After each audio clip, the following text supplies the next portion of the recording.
Hey, Push, it's Mr. Imats here, coming with you on your next activity as we continue to see what I call the cultural upheaval of the 70s. So we've kind of focused on the passage of the Equal Rights Amendments, or sorry, not equal, sorry, the Civil Rights Amendments under Martin Luther King and Lyndon B. Johnson. Those things have happened. And now that outgrowth, that focus towards African American civil rights has now gone to all parts of different minority groups. So we're really focused on American Indian and women and their increasing feminism. So let's get into it. Let's do it. So if you don't know, feminism already means obviously the right for or the focus on female equality, equal rights for the most part. So once again, just like in every movement, you have anywhere from what we call moderate to radicals, right? So from those that have more like less extreme views and less extreme actions to more extreme views and more extreme actions. So you're gonna see that in this article as well. One thing that is going to happen is you're going to get Title VII of the Civil Rights Act, which extends the idea of civil rights not only to people of color or based off their race, but also based off their sex. So they should be able to give equal rights according to sex as well. Um, One book that kind of encapsulates this that you're going to read about is a book by Betty Friedan called The Feminine Mystique. She talks about this was actually just a research paper that she kind of did in her 15th anniversary reunion, as you can see right here. And it kind of turned into her creating this book about how women, here, I'll put it right here. In the book, she challenged a widely shared belief that fulfillment as a woman had only one definition for American women after 1949, the housewife mother, right? And she talks about how many of her classmates were frustrated and kind of had problems with just being the stay-at-home mom. And kind of pushes this kind of again view of feminism that women should be able to go outside the home, be treated equally, have a career, have opportunities. Also they're going to talk about the birth control pill and how that helped women as well achieve perhaps some of these political and economic opportunities as well. So a couple of movements are happening, not only culturally but also within advances of medicine and biology. Another thing that they've been asking for, you're going to see this happen, you're going to see this pop up multiple times, is the Equal Rights Amendment. The Equal Rights Amendment is an idea that it should be done again equally according to everything. I mean, especially on sex. The biggest thing that there's some kind of cases that said that unfortunately the ERA kind of disadvantages them at certain levels. Like for instance, if there's an equal rights amendment, you'd have to be drafted in the military. There are some counter cases that say why the equal rights amendment has not passed. It has yet to pass today. And the number one reason I hear from most people as to why it has not passed is because if that were to happen, then women would have to be drafted in the military if there was a military draft. And we don't know necessarily if that might be a good idea, I guess. What's interesting is that we do have a lot of female fighting forces who are part of the draft. Israel is definitely one of them. All citizens have to participate in military training in Israel. So I believe that's the case. I'm pretty sure that's the case. So just to give you an idea, to have this at certain levels, the military argument, the draft argument doesn't kind of hold its weight because there are other countries that have been able to do this, but that's the largest argument I've heard on why it has not passed in the United States. Um, I really like this thing about identity politics because I think it really relates to us today.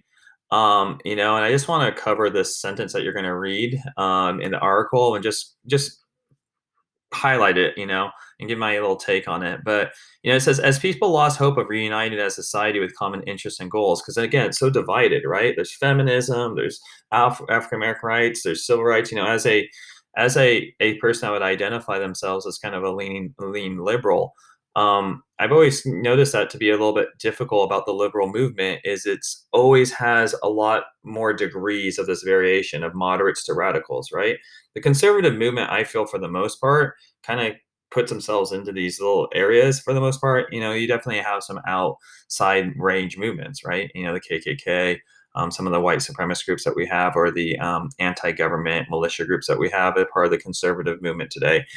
So it's not exactly true, but I just feel like during this time and still today, there's so much cultural upheaval that it's hard to have especially the Democratic Party kind of focus on that one goal.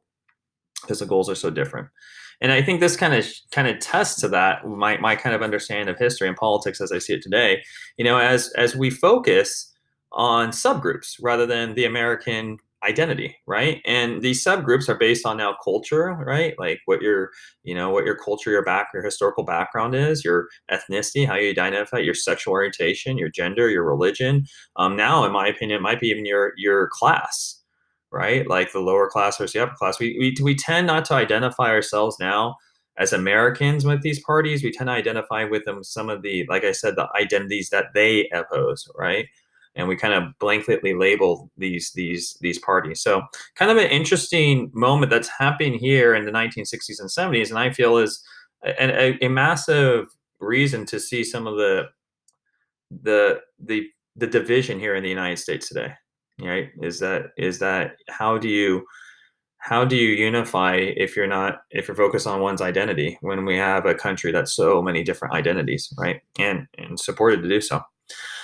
One of those identities is the Native American group. You're going to learn about them, and definitely throughout their entire history up until this time, they are marginalized. They are acculturated. Their culture is literally physically destroyed or symbolically destroyed through acculturation of white American culture. So during this time, they reassert their authorities and began getting their independence or their identification of what's going on. You know, as a heads up, what's interesting is if the American flag is ever gone upside down, it's not seen as disgrace. I just saw this picture. I just want to teach you something.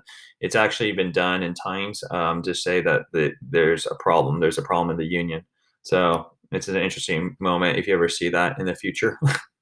um, Another thing you're going to learn about is the LGBTQ, the gay rights community. And there's a great movie out there called the Milk.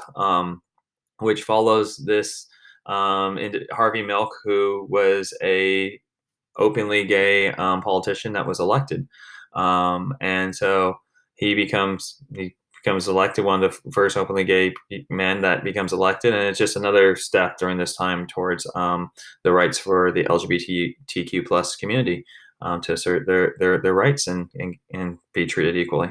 So again, we're seeing that outgrowth from the civil rights now branching into all these other different what we call subgroups, right, or other minority groups that are experiencing some form of injustice and want to identify through the politics not to do so. All right, guys. So that's next one. I know this one's a little bit shorter. It's a little bit more focused, and also I felt like the that Native American women LGBTQ was so long, so I kind of want to reduce it. But there you go. All right, guys. We'll see you on the next one. Take care.